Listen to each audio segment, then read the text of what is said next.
Gure ikerketa taldean mikroalgak aztertzen ditugu. Mikroalgak fitoplankton komunitateak osatzen dituzten organismoak dira. Hau da, uretan ezekiduran dauden ekoizle primarioak dira. Zentzu horretan oso garrantzitsuak dira itsas ekosisteman adibidez. Fitoplanktonaren azterketa interes esparru ezberdinetan koka dezakegu. Alde batetik, oinarrizko jakintza zientifikoaren esparruan, katea trofikoaren oinarrian dauden aldetik oso importantea da bere funtzionamendua ulertzea, ekosistema osoa ulertu ahal izateko.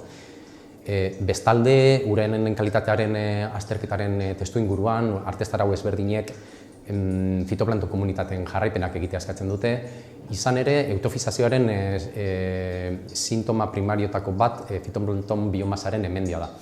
Eutofizazioa uretara gehiagizko materia organikoa edo materia edo mantenugaiak botatzearen ondorizko kutsadura da. Bestalde, akuikulturaren testuinguruan baita ere oso importantea da fitoplankton aztertzea, izan ere badaude zenbait espezie toxikoak direnak eta muskuilo eta ostrak bezalako izaki iragazleek ure iragaziz fitoplankton toxiko horren toksinak metatu ditzazkete. Inguruko haize sistema nagusien eraginez, mantenugaietan aberatzak diren eta hots samarrak izan daitezken sakoneko uren azaleratzeak nahiko arbuiagarriak dira gure kostaldean. Honen eraginez, Euskal Kostaldeko azaleko urak mantenugaietan nahiko txiroak dira eta udaldean bero samarrak izaten dira ere bai. Honek, Europako Atlantikoko beste itsaso batzuekin alderatuta, gure kostaldeari ematen diolako kutsu mediterraneo bat. Zentzu horretan adibidez, badaukagu hemen gure kostaldean dinoflagilatu bat, mikroalga bat toxikoa dana eta mediterraneoan asko agertzen zaie eta bertan hondartzan eta uretzan ibiltzen den jendeari arazoak eragiten dizkio. Guk hemen topatu dugu eta ematen du ere hemen olako arazoak sort ditzakela. Toxikoak diren fitoplankton espeziak aztertzeak badauka intereseaz bat akuikulturaren esparruan.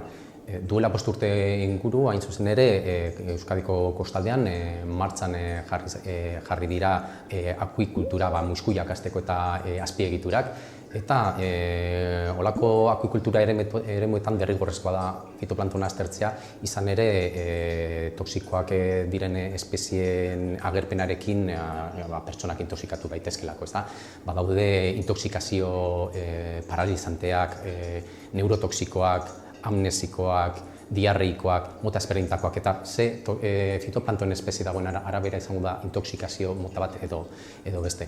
Zentzu horretan, azken urteetan froga moduan hasten egon diren muskuilo horretan analiziak eginez, astiko kideekin batera, ikusi ahal izan dugu fitoplanktonak eragindako ze toxina mota aurkitu diren muskuiloetan eta ze espezie izan daitezken horien eragileak.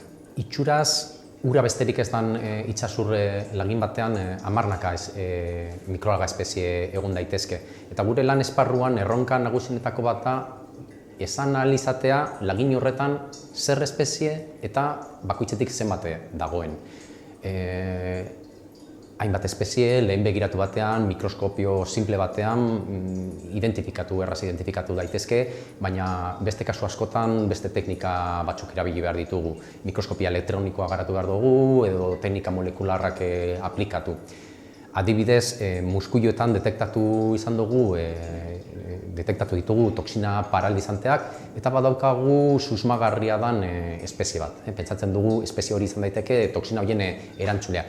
Baina espezie hori detektatzeko eta identifikatzeko nahiko zaila da.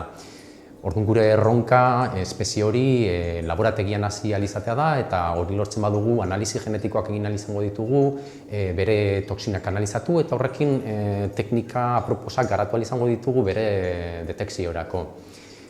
Errealistak izan da, gero praktikan guk ezin dugu ezer egin espezie hauen agerpenaren aurka, baina erronka bezala ere bai.